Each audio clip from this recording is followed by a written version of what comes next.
เกียงไปไล่ปีช่องปีลองเบิ่งปี2 ปีแล้วไปกลางบ้านได้แล้วก็แล่อิ่มเข้าแล้วบาทนี้เอาเดี๋ยวให้ออกเมื่อกันเด้อวันนี้เด้อจ่ายระบอกค่าขนมมาบอกแหงปลูกงามปลูกคักทั้งอันน่ะ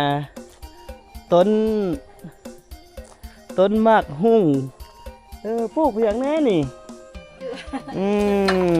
เบิ่งข้องเพียงนี่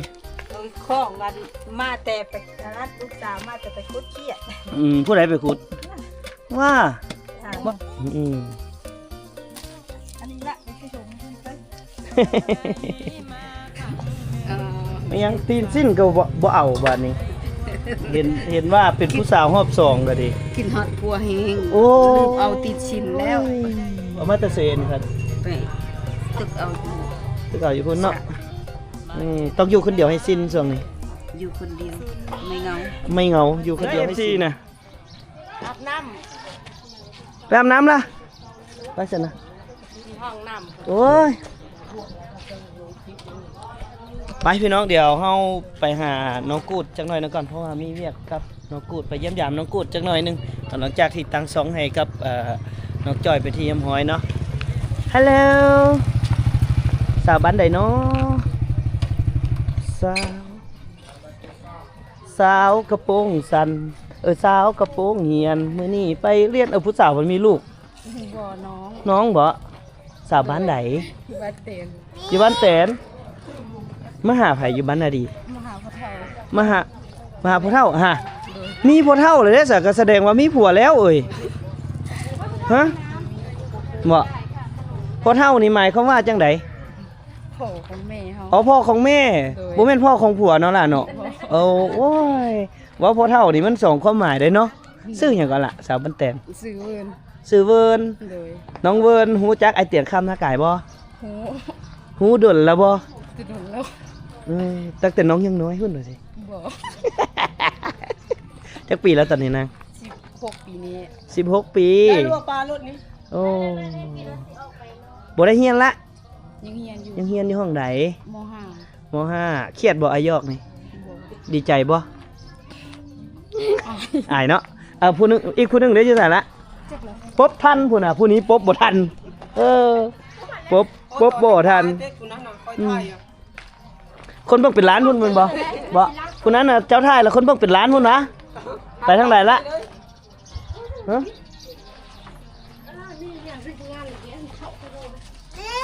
แม่มาแนะนำตัวเองก่อนสบายดีฮายสบายดีเจ้าชื่อหยังชื่อเอิญน้องเอิญเรียนอยู่ห้องใดม.3 แล้วจักปีแล้ว3 ปีฮู้จักไอ้เตียงคำบ่คนละรอได้แม่นบ่อย่าบอกเมียไอ้เด้อไอ้โสดเห็นบ่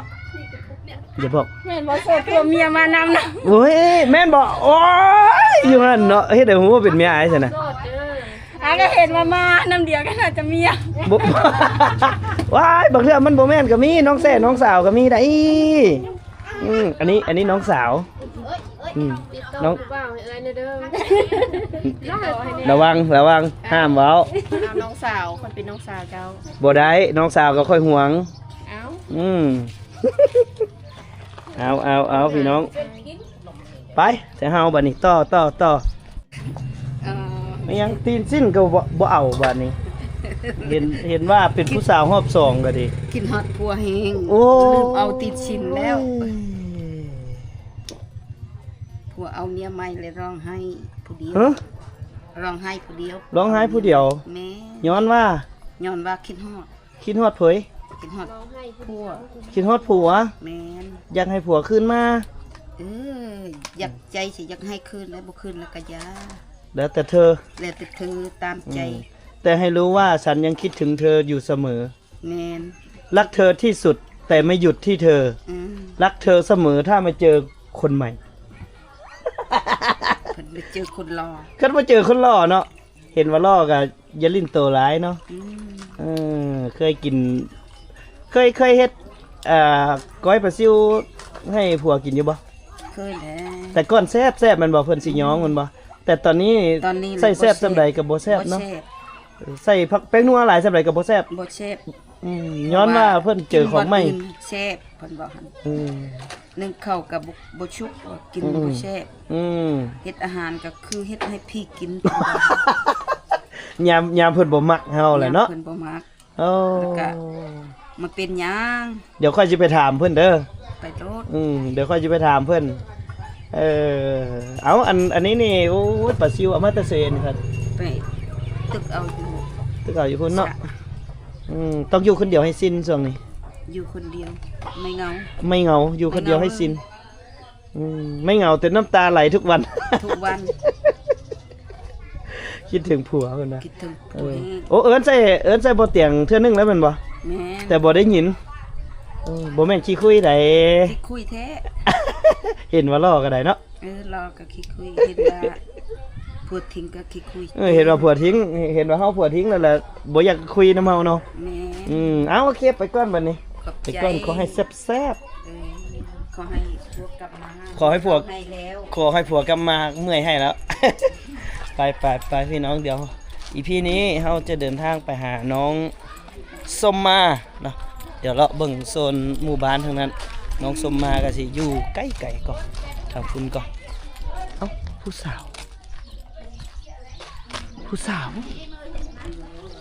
พี่น้องไปบัดนี้เลาะทางนี้ ไปกันเด้อบ๊ายบาย บายลูกบายก่อน บ๊ายบายตัวเล็ก ตัวเล็กอยากงงได้โดนแล้วบ่ได้มากับบ่ฮู้ว่า คือว่าแป้งหู คือว่าแปลกหูแปลกตาสิไปทางไหนยังบ่ฮู้เลย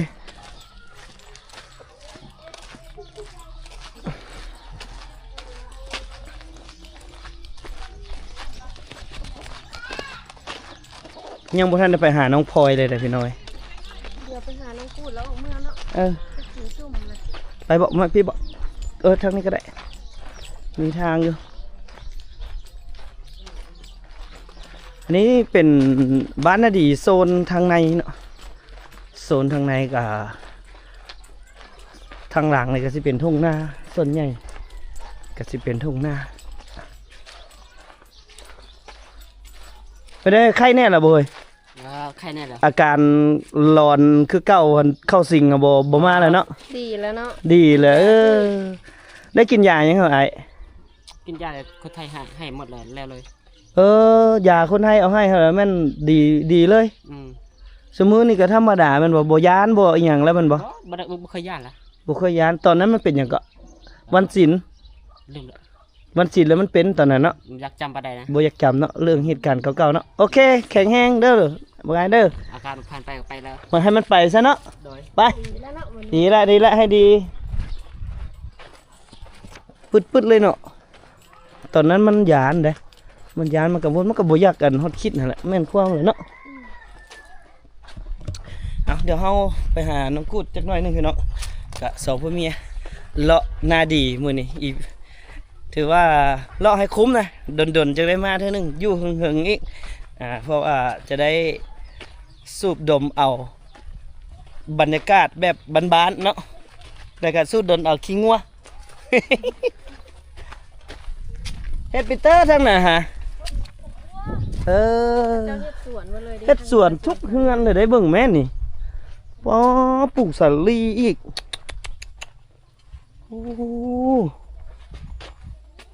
ดินดำน้ำซุ่มอีหลีใดพี่น้องเอ้ยบ้านนี้นะ คิดว่าอันเขาเจ้าปลูกอันพักหลาย มางวดนี้เนาะเขาเจ้ามั่นขึ้นแล้วก็มีสวนครัวทุกเฮือนเลยมีสวนครัวทุกเฮือนเลยเบิ่งบรรยากาศทางพี่น้องพุ่นน่ะ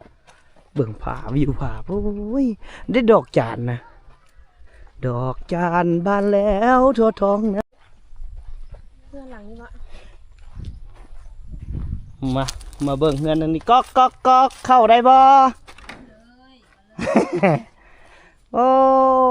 คักแท้เบิ่งดูอันนี้แฮงปลูกงามปลูกคักทั้งอันน่ะ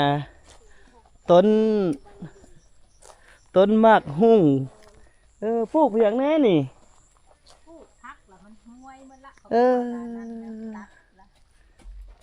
พี่โอ้ ว้าใหญ่แล้วสิเป็นสาวแล้วได้หยังมากินเด้มื้อนี้ ได้แข่งต่ำมันพักส้มเอ็ดพัก เอามาพี่ลูกมาอยู่น้ำแม่ไปสำบายดีสบายดีไหมสำบายดีเด้อสบายดีเด้อ ทุก ทุก พักส้มอยู่ เบิ่งข้องไปยังนี่ ข้องกันมาแต่ไปอันนั้นลูกสาวมาแต่ไปคุดเขียด ผู้ใดไปขุดว่าบ่ หากินเลยเนาะ ผู้ไปหากินได้หลายบ่ลูก ได้พอแจ้วนี่ล่ะ เดียว ได้น้อยเดียวโอ้หูจักไปหาอยู่หากินแล้วเอ แจ้ว อ กินน้ำมันอะไรตอนแรงมาล่ะไปการแมงกีนาย อันเสื้อแดงๆนี่ได้นี่พี่น้อย ความเนาะ มีแต่ระวังโตสัตว์นั่นแหละเนาะ ยันแต่ ระ ไม่ วัง งอด เอายานมันงอดกัดมันงอดดันแล้ว เฮ็ด โอ้ อั ย นนั้นโบนอันนั้นพักส้มละตากห้าวเม่นเลยเฮ็ดพักโอ้กิน อืมเอาครอบครัวน้องกูดตะแพงแท้ได้พี่น้องเอ้ยหูจักหาอยู่หากินอีกเอาน้องก็เป็นยามพ่อแม่ไปหาอยู่หากินนี่คือเอาน้องป้อนข้าวน้องอยู่เพื่อนได้กันนั่นกันไปแล้วกับแม่ก็อยู่เพื่อน อืม น้อ ปี ง แล้วน้องคนนี้ หาก็ได้3 ปีปลาย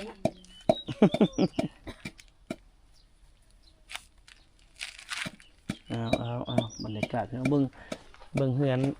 บรรยากาศอยู่เฮือนเพิ่นนี่โอ้ใส่น้ำสร้างน่ะเพิ่นจะใส่น้ำสร้างอยู่จุดนั้นมันบ่แห้งติบ่แห้งเลยเนาะก็มีอยู่จุดนี้เป็นสวนผักสวนดอกไม้โอ้ยคักแห้ง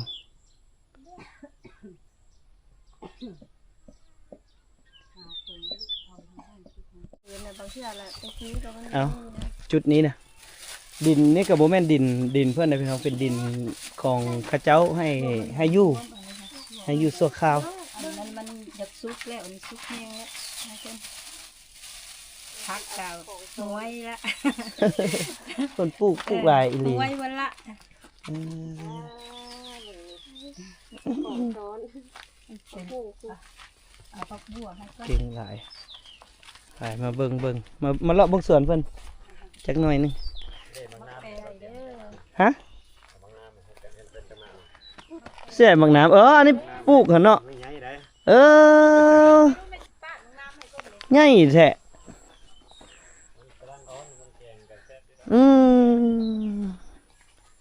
หมากน้ ยังอ่อนอยู่อันนั้นมันเกินละ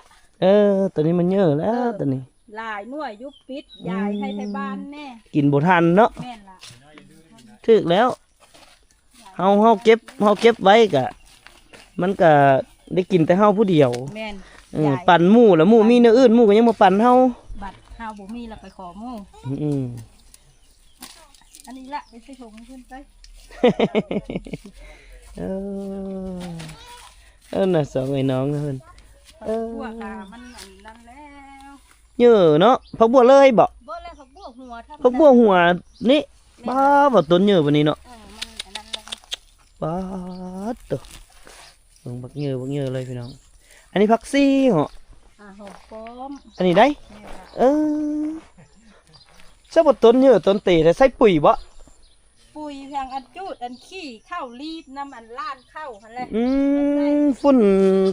ธรรมดานี่ แม่นล่ะแต่ขี้งัวกันยังบ่ได้ใส่ โอ้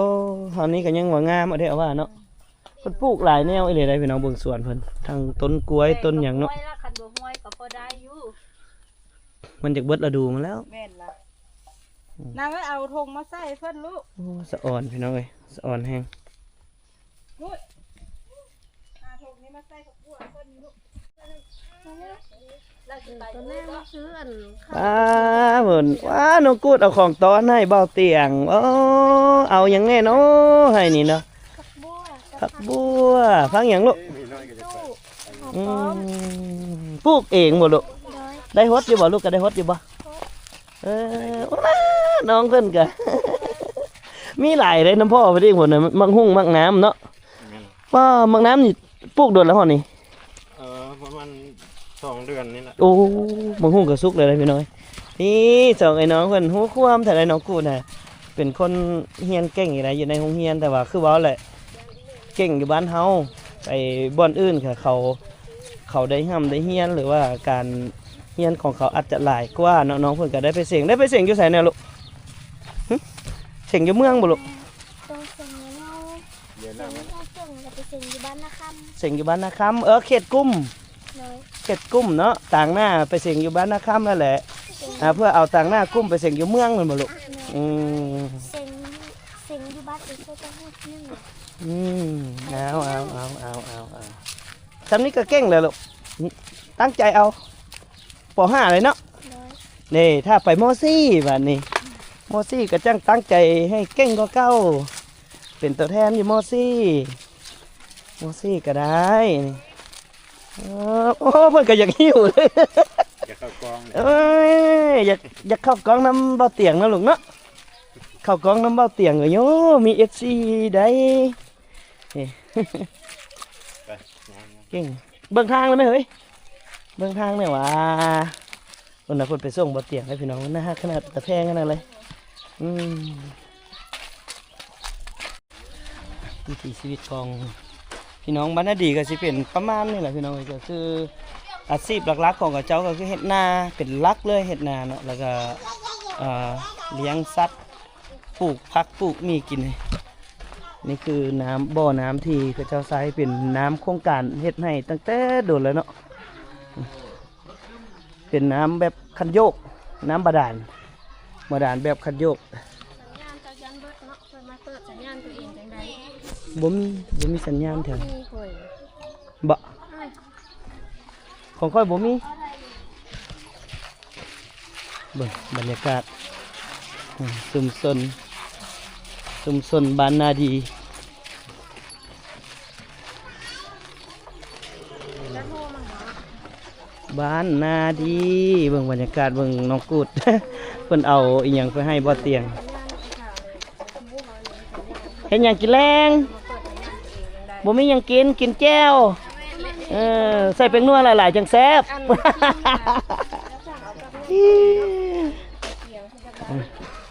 บรรยากาศพี่น้องนี่เพิ่นมาส่งบ่เตียงพวกเพิ่นเอาผักเอามีให้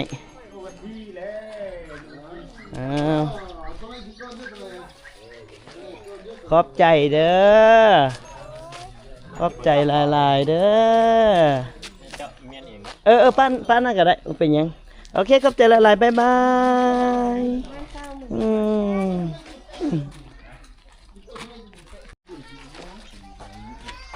FC สบายดี FC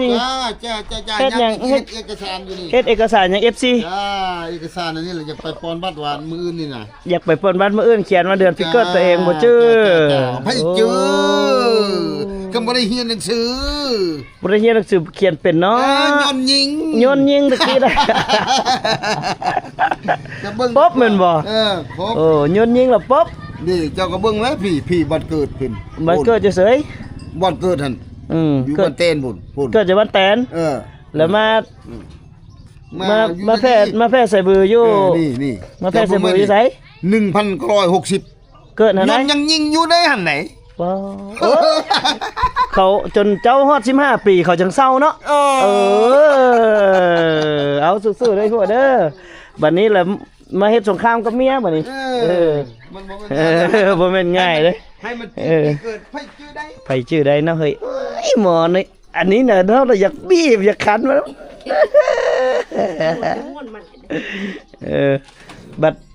บัดเฮาบีบเฮาคันเพิ่นหลายเพิ่นให้ได้เนาะเอาเลยแต่สร้างโพด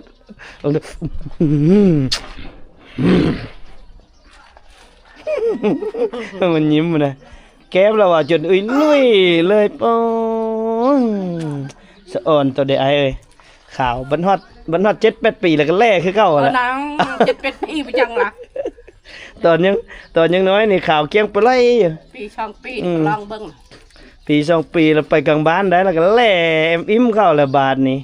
เอาเดี๋ยวให้ออกเมื่อกันเด้อวันนี้เด้อจ่ายระบอกค่าขนมมาบ่ อันนี้มักทั่วเขาตำ โอ้ยเขาก็75นี่51ปีด้วยเนาะ แม่นติ อะไรมันรู้เรื่องนี่ เป็นเท่าไหร่นางพอจะบอก200,000เลย โ โอ้เรือซ้ เอา ำ150,000เลย 150,000โอเค150,000เลี้ยงขนมเล็กน้อยพี่น้องเอ้ยป้าเลี้ยงจนเบิดบ้านเบิด150,000โอเคเอาโซกมันเฮ็ดคลิปลงเด้อวันนี้เด้อ โดย เฮ็ดคลิปลงจังไดก็สู้โซนบ่เกิน 2-3 เดือนนักมีแต่ไปเปิดบัญชีไว้ โดย บัญชีจากธนาคารการค้าแหละมาเดี๋ยวฮอดยามนั้นเดี๋ยวไอ้จังจัดการให้จังกรอกข้อมูลให้บ่ยากดอกหรือว่าคีต้องขอเอา AdSense ของตัวเองหั่นแหละมันจะง่ายกันว่าไปร่วมกับคนอื่นก็ยากคือเก่าขอเป็นของตัวเองลดดนก็ยามมันหักสะสมมาหั่นแหละคันผ่านได้เงินก็ดีหักสะสมให้เดี๋ยวซอยพักซอยดันซอยน้องจ้อยเด้อพี่น้องเด้อจังไดก็ตั้ง2 YouTube ใหม่ก็ฝากเข้าไปติดตามแล้วก็แชร์ไปให้หลายๆท่านติดตามซอยแหน่เนาะ โดย จังไดก็สู้ๆ ไปเดี๋ยวเฮา มียังให้สัก เอาเดินทางมาขอบใจหลายๆเอาได้แต่ของฝากของต้อนขอมุกขอบใจหลายๆเดี๋ยวเฮาก็สิได้ออกเดินทางกลับแล้วแหละเนาะแต่ก่อนกลับบ่จัดการหมอน้อยๆนะครับคันอีกก่อนบ่นี่กินข้าวอยู่บ่นี่โอ้บ่กล้าคันแล้วน่ะ โอ้ยจะน้อยเอานั้นได้ยาได้แขนเข้าได้ขาวได้แล้วอะ โอ้ยข่าวแต่ตอนนี้แหละบ่เกินปี2 ปีเราก็แล่มิ้มเลย พุ่นละใหญ่เลยเต็ก เพิ่นเตะขี้ฝุ่นได้แล้วเพิ่นก็แล่มิ้มก่อนเลยไม้ปืนบ่ไม้เดี๋ยวทั้งปืนทั้งหลัวออกมาบ่ธรรมดาพี่น้องไปเดี๋ยวเฮาเดินทางกลับบาดนี้โชคดีบ่มีหนี่เบิดสุขสุคนพี่น้องขอขอบคุณขอบใจหลายๆสำหรับการติดตามทางช่องเบาเตียงคำนาไก่เนาะขอบใจหลายๆ